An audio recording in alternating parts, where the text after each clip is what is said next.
حي على الفلاح.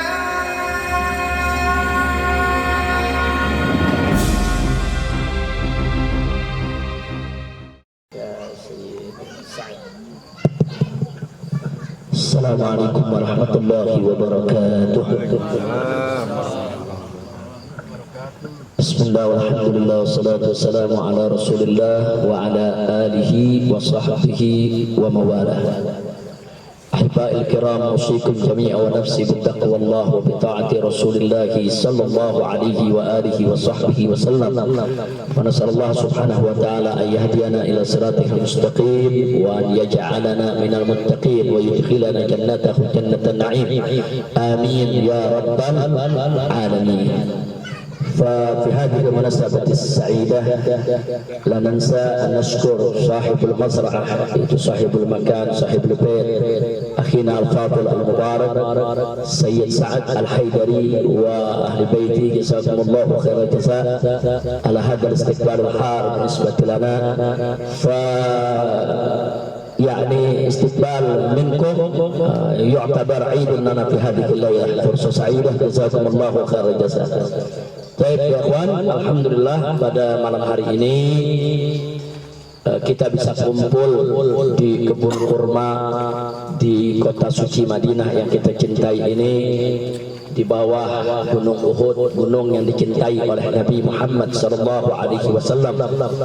Dan pada malam hari ini alhamdulillah tuan rumah, pemilik daripada mazra'ah ini yaitu Sayyid Sa'ad Al-Haidari menyambut kita dengan kehangatan, dan terima kasih kepada Ustadz Fakhrul Razi yang juga hadir bersama kita di tempat ini. Beliau adalah mitra kawan daripada yaitu Sayyid Sa'ad Al-Haidari, dan juga terima kasih kepada Haji Sahrul yang telah menjadi wasilah bagi kita semua sehingga kita bisa kumpul di mazra'ah ini. Begitu juga di sini hadir bersama kita ada Ustadz Hasan, ada Sayyid Salim Al-Kaf, ada Sayyid Abu Bakar Mugebel, dan juga ada tamu kita Ustadz Rafidi dari Malaysia. Saya tidak sebutkan satu persatu semua, tapi mudah-mudahan kumpulnya kita di tempat ini menjadi penyebab turunnya rahmat dan barakah dari Allah Subhanahu wa taala. Ahibahil kiram, kita tahu saat ini kita ada di Syahrul Rabi'. Kita ada di bulan Rabiul Awal. Syahrul Rabi' syahru miladir Rasul sallallahu alaihi wasallam wa syahru hijratir Rasul min Makkah ila Madinah wa syahru wafatir Rasul sallallahu alaihi wasallam. Jadi bulan Rabi' ini bulan yang memang penuh peristiwa sejarah. Di bulan inilah Nabi kita alaihi salatu wassalam dilahirkan, dan di bulan ini juga Nabi kita hijrah dari Mekah ke Madinah, dan di bulan ini juga Nabi kita kembali kepada Allah Subhanahu wa taala. Jadi berkenaan dengan bulan Rabiul Awal ini tentu mau tidak mau, sengaja atau tidak sengaja, umat di mana-mana diingatkan akan peristiwa-peristiwa penting tadi, wabil khusus berkaitan dengan lahirnya Nabi kita Muhammad sallallahu alaihi wasallam. Nah, bicara tentang bagaimana umat memperingati hari lahirnya Nabi di mana-mana tempat, itu tidak bukan dan tidak lain adalah merupakan ekspresi daripada rasa cinta mereka kepada Nabi alaihi salatu wassalam. Mereka ingin menunjukkan izharul mahabbah li Rasulillah.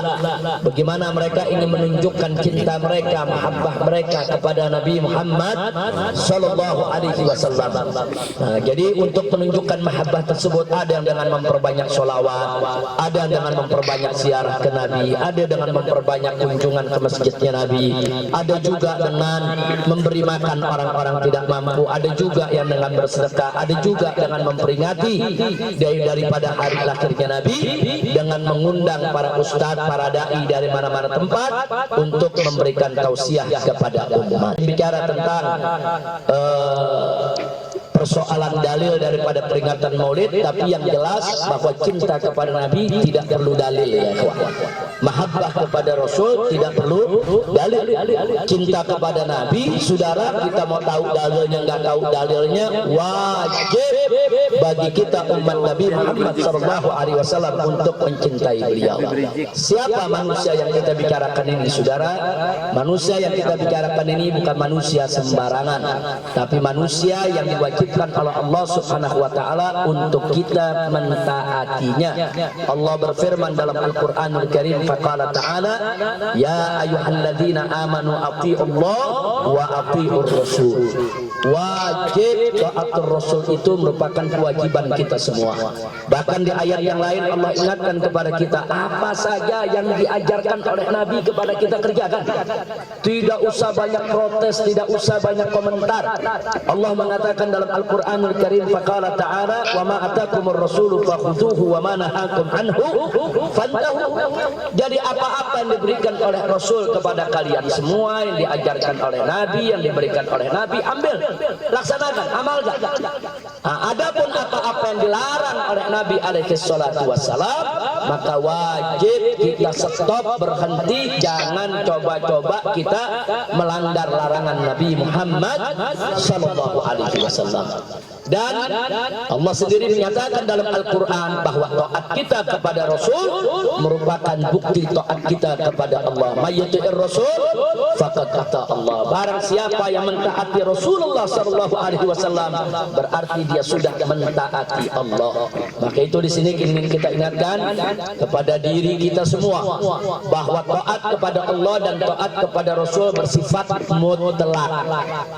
Artinya mutlak apa? Artinya mutlak apa saja yang diharamkan oleh Allah dan Rasulnya maka haram.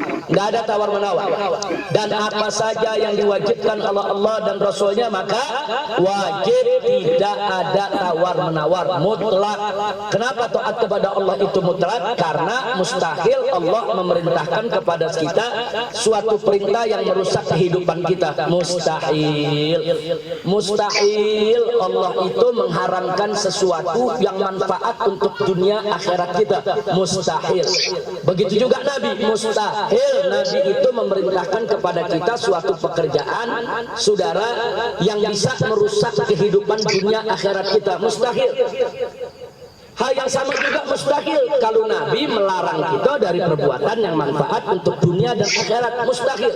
Jadi apa yang diperintahkan oleh Allah dan Rasulnya pasti itu merupakan perbuatan yang punya manfaat besar untuk dunia dan akhirat kita.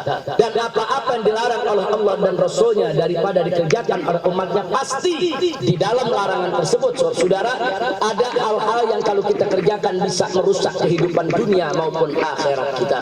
Nah, karena itu taat kepada Allah dan Rasul sifatnya mutlak. Berbeda dengan taat kepada ulil amri. Allah menyatakan faqala ta'ala ya ayyuhalladzina amanu athi'ullah wa athi'ur rasul wa ulil amri minkum. Jadi ati Allah mutlak taatnya, athi'ur rasul mutlak, sedangkan wa ulil amri bil ataf artinya apa? Wajib kita taat kepada ulil amri selama ulil amri taat kepada Allah dan Rasulnya. Kalau ulil amri taat kepada Allah dan Rasulnya, wajib kita taat kepada ulil amri. Tapi manakala ulil amri tidak taat kepada Allah dan Rasulnya, haram untuk kita taat kepada ulil amri. Makanya kita warga negara Indonesia, walaupun hidup di luar dari Indonesia, manakala kita pulang nanti ke Indonesia, maka ketahuilah bahwa kita wajib mentaati pemerintah kita selama pemerintah kita taat kepada Allah dan Rasulnya. Selama mereka mengeluarkan kebijakan-kebijakan, perundang-undangan, peraturan-peraturan yang sejalan dengan Al-Quran dan As-Sunnah, yang sejalan dengan ijma' para ulama kita, yang sejalan dengan ajaran syariat Islam, wajib untuk kita taati. Tapi manakala pemerintah kita mengeluarkan aturan-aturan, perundang-undangan, ketentuan-ketentuan yang bertentangan dengan Al-Quran dan As-Sunnah, bertentangan dengan ijma' ulama, bertentangan dengan syariat Islam, haram untuk kita taati dan wajib untuk kita tolak ya. Nah, tanamkan ini dalam sanubari kita yang paling dalam, bahwa hukum Allah dan Rasulnya ada di atas kepala kita, ada di atas segala-galanya. Jangan pernah menundukkan hukum Allah kepada hukum manusia yang manapun. Jangan pernah hukum Allah dinomorduakan, hukum Rasul dinomorduakan, hukum buatan manusia-manusia saudara yang bukan utusan Allah, yang bukan pilihan Allah justru diutamakan. Na'udzubillah min dzalik. Nah, karena itu sekali lagi lewat pertemuan ini mudah-mudahan ini menjadi penyebab turunnya rahmat dan barakah untuk kita semua. Maka tancapkan dalam sanubari kita yang paling dalam, yaitu bahwa hukum Allah dan Rasulnya adalah di atas segala-galanya yang wajib untuk kita taati, insya Allah. Enggak sampai di situ ya ikhwan. Manusia yang kita sering peringati hari akhirnya ini, apalagi di Indonesia. Di Indonesia itu peringatan Maulid ada di mana-mana kampung, di pelosok-pelosok negeri, di mana tempat. Saudara, siapa sih manusia yang diperingati hari Maulidnya ini dengan gagap gempita hampir di seluruh dunia, saudara? Ada apa? Siapa ini manusia? Ini manusia bukan sembarang manusia. Ini manusia Allah nyatakan dalam Al-Qur'anul Karim, faqala ta'ala, laqad kana lakum fi rasulillahi uswatun hasanah liman kana yarjullaha wal yawmal akhir wa dzakarallaha katsira. Shadaqallahul azim. Allah nyatakan dalam Al-Qur'anul Karim, laqad kana lakum, sesungguhnya bagi kamu sekalian, fi rasulillah, di dalam diri Rasulullah. Perhatikan sekali lagi, saya ulangi, fi rasulillah, di dalam diri Rasulullah. Allah tidak mengatakan fi sholati Rasulillah, Allah tidak mengatakan fi siyami Rasulillah, Allah tidak mengatakan fi ibadati Rasulillah, tapi Allah mengatakan fi Rasulillah uswatun hasanah. Kenapa? Sebab kalau disebut fi sholati Rasulillah uswatun hasanah, berarti kesuri tauladanan Nabi hanya soal sholat saja.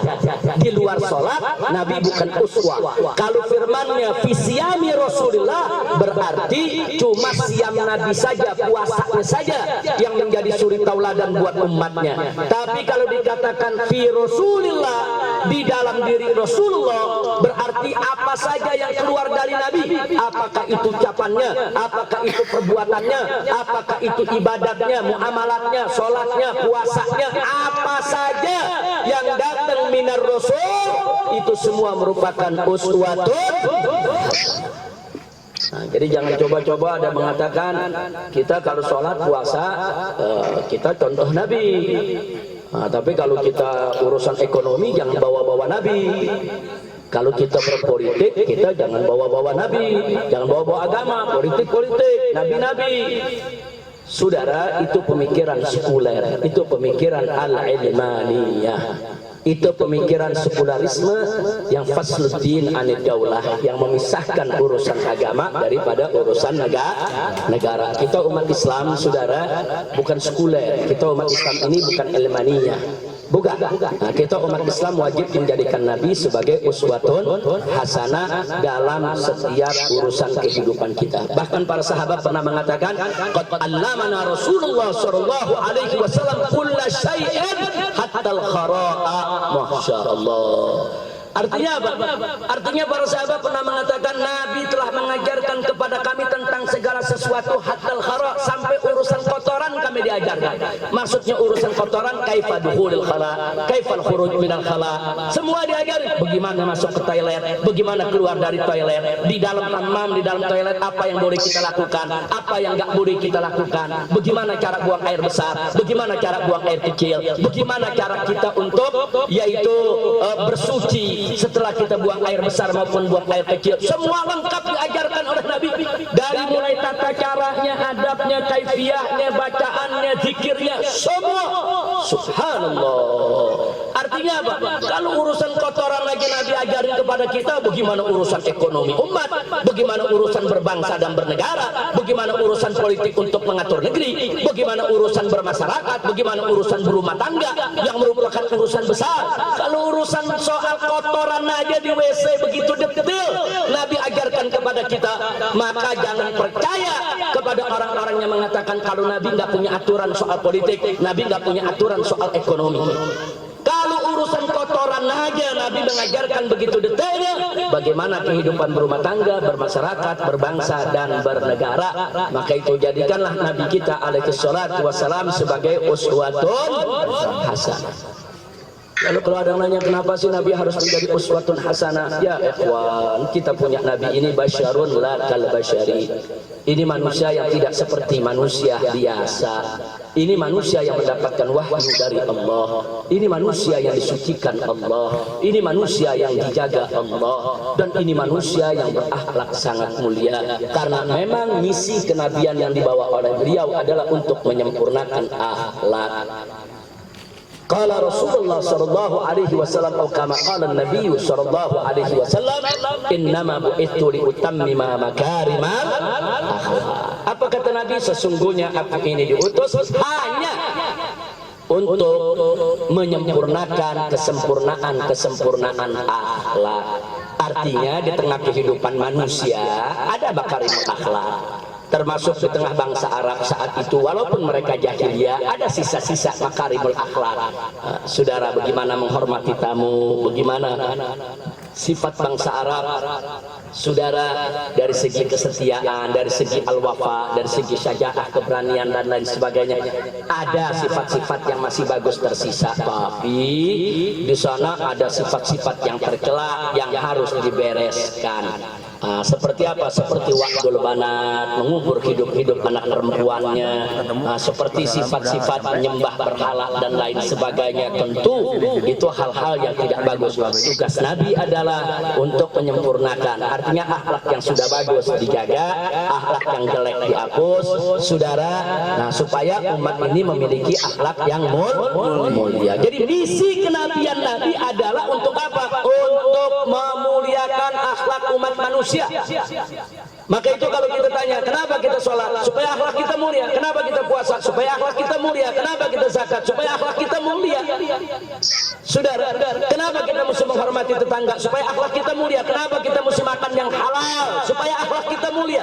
Kenapa kita nggak boleh makan riba? Kenapa kita nggak boleh berjudi? Kenapa kita nggak boleh menenggak minuman keras?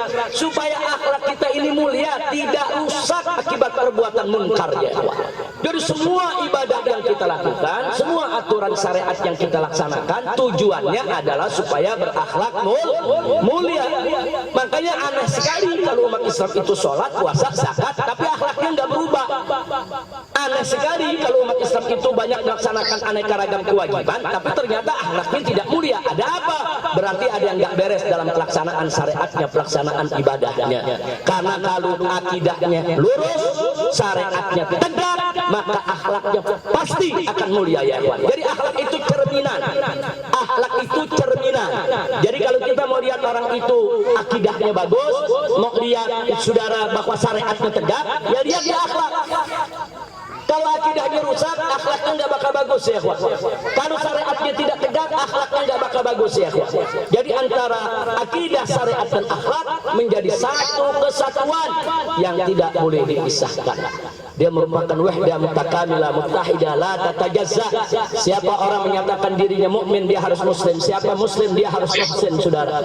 Jadi nggak ada itu orang mukmin, oh nggak perlu Islam, nggak. Mukmin, muslim, muhsin, ini harus menjadi satu kesatuan. Antara iman, Islam dan ihsan harus satu kesatuan. Antara akidah, syariat dan akhlak harus menjadi satu kesatuan.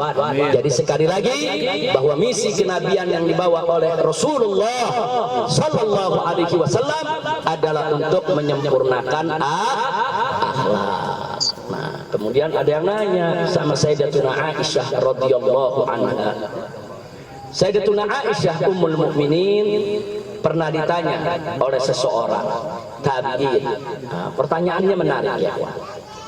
Apa pertanyaannya ummul mukminin? Kaifa kana khuluqun Nabi sallallahu alaihi wasallam? Wahai ummul mukminin, ya Sayyidatina Aisyah radhiyallahu anha, bagaimana sih sebetulnya akhlak Nabi? Itu pertanyaannya, ya. Pertanyaannya, saudara, singkat, padat, ringkas, jelas. Dan ini membutuhkan kepandaian, kecerdasan luar biasa untuk bisa menjawab juga dengan ringkas, jelas, singkat, padat. Dan tepat pertanyaan semacam ini disampaikan kepada Sayyidatuna Aisyah radhiyallahu taala anha. Kenapa? Karena Sayyidatuna Aisyah terkenal dengan zakaiha, ya ikhwan. Terkenal dengan kecerdasannya. Apa beliau jawab? Beliau jawab singkat, padat, ringkas, jelas, ya ikhwan. Enggak kalah. Pertanyaannya singkat, dijawab dengan singkat. Padahal saudara, jawaban ini perlu diuraikan. Yang kalau kita uraikan bisa berjilid-jilid, belum selesai, ya ikhwan. Apa beliau katakan? Beliau katakan kana khuluquhul Qur'an. Itu aja jawabnya. Jadi begitu Sayyidatuna Aisyah ditanya, bagaimana akhlak Nabi wahai ummul mukminin? Sayyidatuna Aisyah radhiyallahu anha menjawab, kana khuluquhul Qur'an. Akhlak Nabi adalah Al-Qur'an. Itu aja dijawab. Artinya apa? Segala perilaku Nabi, ucapan Nabi, perbuatan Nabi, saudara, tidak lain dan tidak bukan merupakan pelaksanaan, penjabaran, pengejawantahan daripada isi kandungan Al-Quran. Bagaimana Al-Quran itu menuntut, begitulah akhlak kita punya Nabi alaihi salatu wassalam. Kemana Al-Quran itu mengarahkan, kesanalah Nabi kita akan bertindak, berbuat dan berperilaku, saudara. Al-Quranul Karim mewajibkan sholat 5 waktu. Demi Allah, Nabi nggak pernah meninggalkan sholat 5 waktu, ya ikhwan. Al-Quranul Karim mewajibkan puasa di bulan Ramadan. Demi Allah, Nabi tidak pernah meninggalkan kewajiban puasa di bulan Ramadan. Coba kita lihat apa yang diperintahkan Al-Quran dikerjakan oleh Nabi. Al-Quran mengharamkan minuman keras, Al-Quran mengharamkan judi, Al-Quran mengharamkan segala kemungkaran dan kemaksiatan. Demi Allah, jangankan Nabi kita berbuat maksiat, terlintas di benaknya untuk berbuat maksiat tidak pernah terjadi sepanjang hidup Nabi. Subhanallah. Jadi betul yang dikatakan Sayyidatuna Aisyah, akhlak Nabi adalah Al-Quran. Apa yang diharamkan Al-Quran, Nabi enggak kerjakan. Apa yang diwajibkan Al-Quran, Nabi laksanakan, dia. Enggak ada yang meleset satupun juga. Al-Quran 30 juz dari awal sampai akhir. Bagaimana tuntunannya, bagaimana ajarannya, bagaimana arahannya. Begitulah akhlak Nabi kita Sayyiduna Muhammad sallallahu alaihi wasallam. Nah, jadi kalau kita mau bicara tentang akhlak Nabi, seperti saya katakan tadi, ya ikhwan, bisa berjilid-jilid kalau kita karang kitab. Kita bisa lihat aja sekarang ulama-ulama yang mengarang tentang akhlak Nabi, Syama'ilul Muhammadiyah dan lain sebagainya, nggak habis-habis setiap zaman, ya ikhwan. Kita kalau cerita kesempurnaan akhlak Nabi, jangankan cuma 1-2 jam, sehari, 7 hari, setahun lagi nggak pernah selesai, ya ikhwan. Saking sempurnanya akhlak Nabi, karena beliau adalah al-insanul kamil, manusia yang sempurna. Jadi nggak bisa kita mau sifatkan Nabi sesempurna mungkin, kita nggak bakal pernah mampu, ya ikhwan. Maka itu jawaban Siti Aisyah tadi jawaban luar biasa, jawaban singkat, padat, ringkas, jelas, dan itu menunjukkan betapa cerdasnya Sayyidatuna Aisyah sebagai salah satu istri Nabi yang tercinta. Alhamdulillah. Maka itu kalau kita mau tahu akhlak Nabi, saudara, ya buka Al-Quran, pelajari Al-Quran, amalkan isi kandungan Al-Quran, bela Al-Quran. Nah, jangan kita diam kalau Al-Quran dihina, Al-Quran dilecehkan, Al-Quran direndahkan. Jangan, saudara. Nah, junjung tinggi Al-Quran, amalkan isi kandungan Al-Quran, jadikan hukum Al-Quran sebagai sumber dari segala sumber hukum. Nah, maka itu di sini saya mau tandaskan sekali lagi sebelum saya akhiri, saudara. Hati-hati di negara kita Republik Indonesia, saudara. Sekarang sedang terjadi pertarungan ideologi. Nah, jadi mulai dari sejarah kita cukup lama sampai hari ini pertarungan ideologi itu belum selesai. Pertarungan ideologi antara kelompok yang, saudara, yang meyakini bahwa ayat suci di atas konstitusi, saudara, dengan kelompok yang sebaliknya meyakini ayat konstitusi di atas ayat suci. Ini pertarungan belum selesai sampai hari ini. Maka itu, saudara, bagi kelompok yang meyakini bahwa ayat suci di atas ayat konstitusi, artinya apa, saudara? Artinya konstitusi tidak boleh bertentangan dengan ayat suci. Kalau konstitusi bertentangan dengan ayat suci, konstitusi harus direvisi, harus diamandemen, harus diganti, harus diubah. Tidak boleh, saudara, bertentangan dengan ayat suci, karena ayat suci di atas segalanya. Kenapa ayat suci ada di atas segalanya? Karena ayat suci adalah kalam ilahi, wahyu Allah yang maha suci, wahyu Allah yang maha tinggi, saudara. Dan nggak mungkin dan nggak boleh ayat suci itu diganti, nggak bisa direvisi, nggak bisa, wajib untuk kita taati. Maka itu ayat suci adalah harga mati. Nah, jadi jangan dibulak-balik konstitusi harga mati. Dari mana datangnya konstitusi harga mati? Yang harga mati itu Al-Quran, ayat suci harga mati, wajib kita taati dan patuhi, sudah.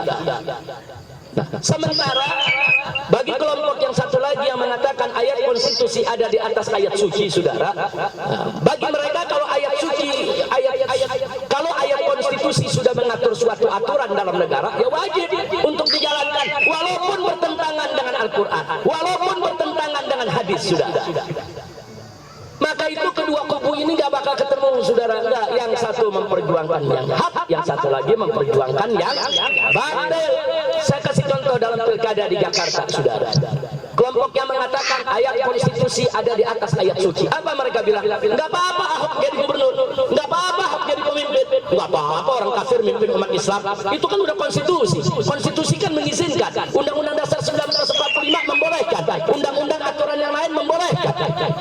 Lalu kalau kita tanya, tapi kan Al-Quran nggak membolehkan, jangan bawa-bawa agama dalam politik, jangan bawa-bawa Quran dalam politik. Ini konstitusi, kita wajib untuk mematuhi. Jadi Al-Quran dinomorduakan, Al-Quran ditinggal, dilecehkan, nggak ada urusan aturan agama. Makanya mereka ngotot, orang kafir boleh mimpin orang Islam, titik. Nah, sementara kelompok yang satu lagi nggak bisa, orang kafir haram jadi pemimpin umat Islam, ini amanat Al-Quran, titik. Lalu ditanya, lalu bagaimana konstitusinya? Ganti konstitusinya, revisi konstitusinya, amandemen konstitusinya. Nggak boleh ada konstitusi yang bertentangan dengan ayat suci, ya kawan.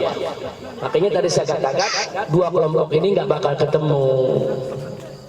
Nah, begitu sekali lagi kalau bicara soal ini, alhamdulillah kami, saya dan kawan-kawan yang sampai saat ini, hari ini masih terus berjuang, kami tidak akan pernah bergeser, bahwa ayat suci akan selalu ada di atas ayat konstitusi. Allahu Akbar. Kalau ada ayat konstitusi yang bertentangan dengan ayat suci, ayat konstitusinya mesti direvisi dan diganti. Al-Quran mengharamkan minuman keras. Tahu-tahu Presiden dan DPR mengeluarkan undang-undang minuman keras boleh diperjualbelikan, boleh didistribusikan, saudara. Nggak bisa undang-undangnya ganti, undang-undangnya rubah. Nah, jadi bukan ayat Al-Quran yang disembunyikan, bukan ayat Al-Quran yang diubah, enggak. Oh, Al-Quran mengharamkan perzinahan, saudara. Tahu-tahu pemerintah mengeluarkan undang-undang membolehkan perzinahan, bahkan dilokalisasi, difasilitasi, saudara, diberikan dukungan. Nah, kalau ini terjadi, maka undang-undangnya wajib kita tolak, titik. Nah, jadi jangan menyerah dengan konstitusi, jangan. Saya masih ingat betul waktu kita melawan Ahok kemarin ini, saya keliling, saya ajak umat Islam, para habaib, para kiai, para ustadz-ustadz, satu persatu saya datengin, yuk kita gabung, yuk kita berjuang. Masa sih ada orang kafir, udah kafir, koruptor, bajingan lagi. Masa sih udah kafir, bajingan lagi, mimpin Jakarta nih, bagaimana ceritanya?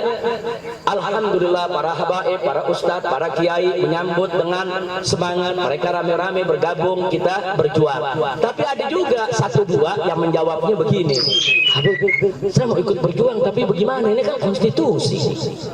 Masa sih kita mau diajak melawan konstitusi? Ini kan konstitusi, ini konstitusi.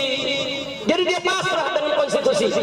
Nah, terus saya tanya, jadi kalau sudah konstitusi bagaimana? Ada undang-undang menghalalkan minuman keras, ada undang-undang menghalalkan judi, ada undang-undang membolehkan LGBT, terus kita menyerah? Oh, itu udah konstitusi, begitu? Yang enggak dong, lawan. Itulah konsep amar ma'ruf nahi munkar. Bukan kita diam, saudara. Man ra'a minkum munkaran falyughayyirhu biyadihi fa illam yastati fa bilisanihi wa illam yastati fa biqalbihi wa dzalika adhaful iman. Siapa di antara kamu yang melihat satu kemunkaran, rubah dengan tangannya, dengan kekuatannya, ubah. Kalau udah nggak bisa kita ubah, saudara, nggak mampu kita. Nah, kita nggak punya tenaga, nggak punya kekuatan, ya setidaknya pakai lisan kita ubah, bukan kita pasrah. Wah, dengan lisan kita nggak punya keberanian juga. Oh, ditangkepin, dikriminalisasi. diradikalisasi, diterorisasi. Ya kalau nggak punya keberanian, lisan nggak berani juga, minimal tolak dengan hati kita. Tolak, saudara. Bagaimana tolak dengan hati kita? Ya tunjukkan dengan sikap. Jangan bergaul dengan mereka, jangan mendatangi mereka, jauhkan diri dari kelompok-kelompok yang telah mengutamakan ayat konstitusi daripada ayat suci. Nah, karena itu sekali lagi saya ingatkan, pertarungan ini belum selesai, pertarungan ini akan terus berlanjut. Nah, apalagi sekarang di Indonesia ini, saudara, umat Islam sudah mulai dicap radikal. Ini urusan radikal, saudara. Ini hanya bisnis, ini hanya industri. Karena banyak kegagalan yang dilakukan oleh pemerintah, kegagalan pembangunan, kegagalan ekonomi, kegagalan politik, kegagalan dari segala bidang.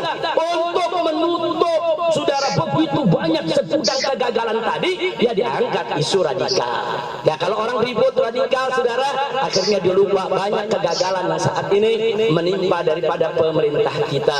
Nah karena itu hati-hati, jangan kita mudah terpancing. Baiklah, sebelum saya akhiri, saya hanya ingin mengingatkan kepada semua, catat baik-baik, sebarluaskan ini, kasih tahu kepada seluruh saudara-saudara kita dimanapun mereka berada. Dulu di era Orde Baru, di zaman Pak Harto berkuasa dari tahun 1966 sampai 1998, saudara, selama 32 tahun, dulu program pemerintah ada namanya Litsus. Apa itu Litsus? Penelitian khusus. Siapa yang diteliti? Semua pejabat negara, dari pusat sampai ke daerah. Apakah itu gubernur, bupati, camat, lurah, termasuk pegawai-pegawai negeri, kemudian juga TNI, polisi, semua wajib dilitsus, termasuk anggota DPR, saudara, baik DPR RI di pusat sampai DPRD di daerah, dilitsus.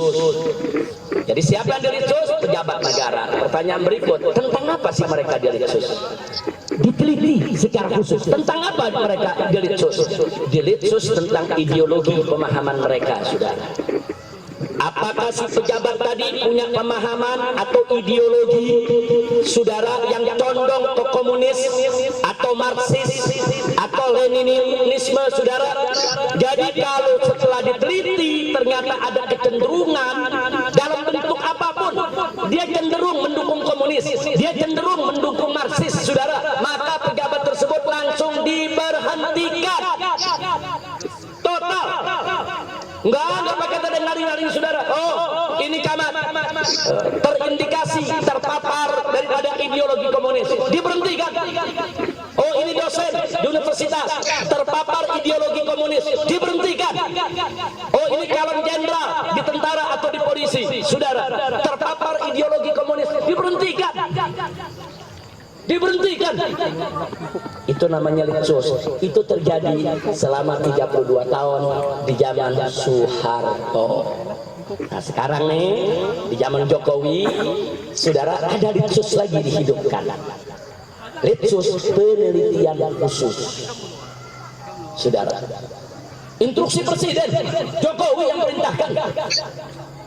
Siapa yang dilitsus? Sama pejabat-pejabat negara. Sekarang ini dosen-dosen, rektor-rektor semua dilitsus, ya kawan. Diperiksa. Bahkan sampai Jokowi perintahkan setiap menteri di kementeriannya untuk membentuk satuan-satuan pengawas.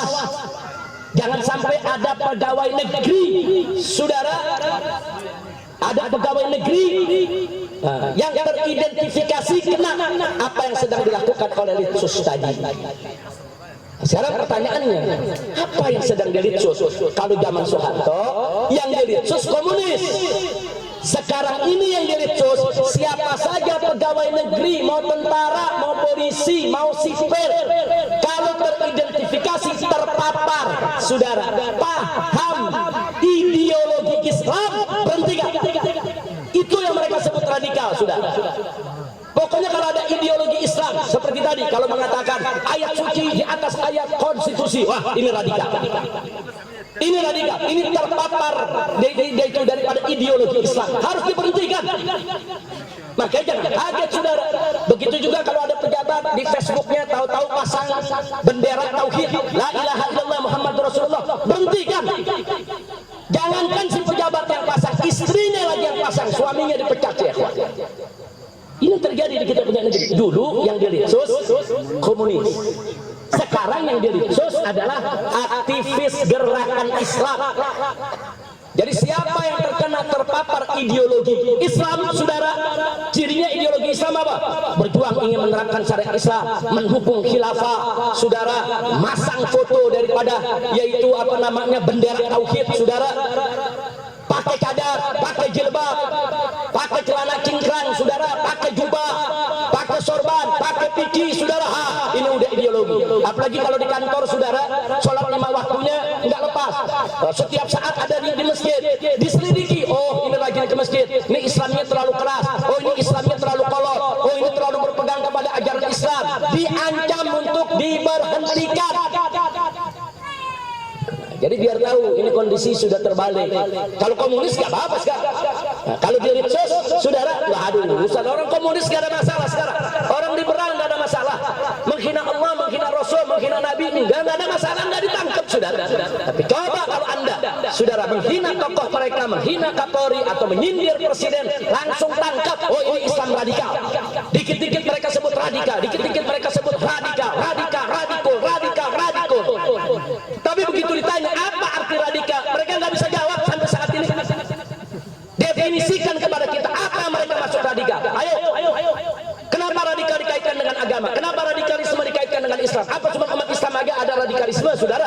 Apa agama lain nggak ada radikalisme? Nah, jadi sebetulnya bukan soal radikal, bukan soal ideologi Islam. Mereka kaget waktu pilkada di Jakarta, mereka kaget ya, kawan. Mereka pikir, saudara, kampanyenya para ulama, para habaib, para kiai yang mengatakan jangan pilih orang kafir untuk memimpin umat Islam. Mereka pikir nggak laku. Ini nggak bakal laku ini. Ternyata, saudara, yang dikampanyekan ulama tadi justru laku. Satu, kedua, mereka juga nggak ngira kalau mereka bakal kalah. Mereka pikir, ini omong-omong kiai di politik nggak bakal dipakai. Loh, kenapa mereka yakin menang? Mereka punya kekuatan uang, kekuatan ekonomi, kekuatan jabatan, kekuatan kekuasaan di atas kertas. Secara logika politik, menurut mereka mustahil Ahok kalah, ya ikhwan. Oh, bagaimana Ahok bisa kalah? Satu, calon incumbent petahana menggunakan segala perangkat kekuatan Pemprov DKI untuk memenangkan dirinya.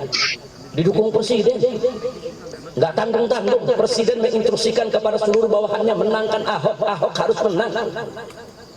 Nggak pernah terjadi di sejarah Indonesia presiden terang-terangan mendukung salah seorang gubernur. Kalaupun ada, diam-diam, ada etika, ada sopan santun, nggak terang-terangan. Kan presiden nggak boleh intervensi. Presiden kan nggak boleh, saudara, kampanye untuk salah satu pihak. Presiden kan bapak untuk semua. Dulu-dulu presiden-presiden kalau mendukung salah satu calon, diam-diam di belakang, jangan kelihatan. Kenapa? Jaga etika. Itu etika Indonesia. Begitu ya, kawan. Ditubruk semua sama Jokowi, nggak ada urusan etika. Ini Jokowi udah nggak punya etika, ditubruk semua. Dia terang-terangan instruksikan semua kementerian menangkan Ahok. Diancam awas kalau Ahok kalah. Akhirnya apa yang terjadi, saudara? Panglima TNI ikut bela Ahok. Gatot Nurmantio saat itu, saudara, habis-habisan bela Ahok. Kapolri Tito Karnavian ikut bela Ahok, saudara, habis-habisan dia bela. Sampai begitu kita laporkan Ahok menista agama, enggak, Kapolri nggak mau proses ya. Kalau nggak ada demo yang berjilid-jilid, nggak ada Ahok diproses ya. Nggak ada proses terhadap Ahok ya. Jadi udah presiden bela, Kapolri membela, Panglima TNI membela, saudara. Udah gitu Cina-Cina yang punya duit 9 naga rame-rame keluarin duit habis-habisan untuk memenangkan Ahok. Partai-partai besar rame-rame bela Ahok. Mereka menguasai kursi 72% di DPRD DKI ya. Oh, nggak sampai di situ, semua media mainstream, semua televisi bela Ahok rame-rame ya. Coba kita lihat, sampai organisasi Islam yang katanya terbesar di Indonesia terang-terangan bela Ahok. Sampai ketua umumnya mengatakan lebih baik punya pemimpin kafir asal jujur daripada punya pemimpin muslim tapi korup. Inna lillahi wa inna ilaihi raji'un. Jadi mereka yakin kalau Ahok bakal menang, saudara. Mereka yakin. Karena udah memiliki segala kekuatan. Tapi begitu tahu-tahu Ahok kalah, mereka stres, depresi, kaget. Mereka kayak apa? Kayak orang ini melek di buta, orang saudara, orang buta baru melek di mana? Kaget. Mereka nggak sangka. Nah di situ mereka lihat, oh kalau gitu Islam ideologi ini bahaya. Islam ideologi ini mengancam kita. Islam ideologi ini menjadi ancaman buat NKRI. Islam ideologi ini menjadi ancaman buat Pancasila. Itulah mulai dari hari itu saudara sampai hari ini mereka mentarget bagaimana menghancurkan Islam ideologi. Itulah mereka sebut radikal, teroris, makar dan seterusnya. Dan ini nggak bakal berhenti. Dan demi Allah saya bersumpah, saudara, saya akan terus mengajak umat Islam menancapkan dalam sanubarinya yang paling dalam bahwa hukum Allah ada di atas segalanya. Ayat suci akan selalu ada di atas ayat konstitusi. Saya akan mengajak umat sampai akhir hayat, manakala ada aturan-aturan, undang-undang yang dibuat oleh pemerintah, sekalipun undang-undang dasar yang dibuat oleh MPR atau undang-undang yang dibuat oleh DPR atau keputusan yang dibuat oleh presiden, tiba-tiba dibuat yang bertentangan dengan hukum Allah, bertentangan dengan hukum Nabi, bertentangan dengan syariat Islam, saya akan ajak umat terus untuk melakukan perlawanan. Amandemen undang-undang dasar, revisi undang-undang, ubah ganti cabut peraturan-peraturan pemerintah yang manapun yang bertentangan dengan Al-Quran dan Sunnah Nabi kita Muhammad Sallallahu Alaihi Wasallam. Kira-kira jelas tidak? Nah, jadi sekali lagi saya katakan, nah, kalau ada undang-undang yang bagus, nggak boleh kita ngelawan ya, wah. Kalau undang-undang dasarnya bagus, undang-undang dibuat DPR bagus, peraturan presiden, peraturan menteri bagus, nggak bertentangan dengan Al-Quran, nggak bertentangan dengan hadis, nggak boleh kita melawan. Sam'an wa ta'ah, kita dengar, kita taat. Kita kan bukan pemberontak, saudara, bukan. Makanya saya katakan di sini, kami ini bukan politisi, kami nggak nyari kursi, kami ini bukan politisi, kami nggak nguber kekuasaan, kami ini adalah dai. Kami ini ustaz. Nah, kami hanya ingin melihat kebenaran itu ditegakkan. Silakan. Siapa mau jadi presiden, siapa mau jadi menteri, siapa mau pegang negara, silakan. Enggak, kita nggak ikut campur, saudara. Tapi syarat, jangan coba-coba kau buat suatu undang-undang atau suatu peraturan yang mengangkangi Al-Quran dan As-Sunnah. Suatu undang-undang atau peraturan yang bertentangan dengan Al-Quran dan As-Sunnah. Kalau itu kau lakukan, kami Allah sampai tetes darah terakhir akan kami lakukan perlawanan ya. Nah ini yang saya mau sampaikan semua. Kira-kira jelas tidak? Nah ini yang saya mau sampaikan. Jadi sekali lagi, kalau kita berjuang jangan suka putus asa, jangan. Baru pilpres kemarin kalah aja, udah ada yang nggak bisa makan, nggak bisa minum, bahasan. Ada yang buang-buang air, ada yang lemes, ada yang jatuh sakit. Jangan. Yang namanya perjuangan. Nanti kita berdiri, nanti kita jatuh, nanti kita berhasil, nanti kita gagal. Jangan bingung, itu perjuangan. 1000 kali kita jatuh dan gagal dalam perjuangan, maka 1001 kali wajib kita bangun bangkit kembali untuk melanjutkan perjuangan. Tidak ada kamus putus asa tuh dalam kehidupan seorang pejuang, nggak boleh ada ya. Nah, jadi sekali lagi, jangan putus asa dengan apa yang terjadi di sekitar kita. Tapi ingat, jangan kita cari dunia, jangan kita cari kursi, jangan kita cari ridho manusia, carilah ridho Allah. Nah, kembali sebelum saya akhiri, kembali kepada Nabi kita Muhammad SAW. Nabi adalah suri tauladan yang mulia, suri tauladan yang paling tinggi, suri tauladan yang harus kita junjung tinggi. Jangan pernah kita mengalah kepada siapapun yang ingin menggeser hukum Allah dan Rasulnya. Aturan Allah dan Rasulullah ingin digeser, jangan kita ngalah. Kalau begini kita nggak boleh ngalah ya. Kalau dalam urusan dunia, politik apa, kita masih boleh mengalah. Tapi kalau dalam urusan yang hak, nggak boleh kita mengalah. Manakala hak dan batil itu bertempur, wajib kita mendukung yang hak. Nggak boleh kita mendukung yang batil. Bahkan mendukung yang batil, netral saja antara hak dan batil, tidak boleh ya. Itulah yang bisa saya sampaikan. Mudah-mudahan manfaat untuk kita semua. dan semoga antum selama ada di kota suci Madinah ini itu selalu dilimpahkan oleh Allah rahmat dan barakah. Biar antum semua hidup di sini penuh berkah, dimudahkan segala urusannya, disembuhkan segala penyakitnya, dimurahkan rizkinya, diberkahi nafkahnya, dan mudah-mudahan antum baik selama berada di kota suci ini maupun nanti pulang ke Indonesia menjadi seorang muslim yang manfaat bagi dirinya, bagi keluarganya, bagi tetangganya, masyarakatnya, bangsa dan negaranya. Amin ya rabbal alamin. Terima kasih kepada Sayyid Sa'ad Al-Haidari yang pada malam hari ini sudah menjadi tuan rumah bagi kita. Mudah-mudahan mazra'atuhu mazra'ah thayyibah salihah ma'murah mubarakah nafi'ah. Insyaallah mudah-mudahan kita doakan. Terima kasih kepada Ustaz Fakhrul Razi, terima kasih kepada Haji Sahrul, dan terima kasih kepada semua yang telah ikut mendukung kelancaran acara ini, termasuk juga Pak Hasan dan lainnya. Jazakumullahu khairal jazaa.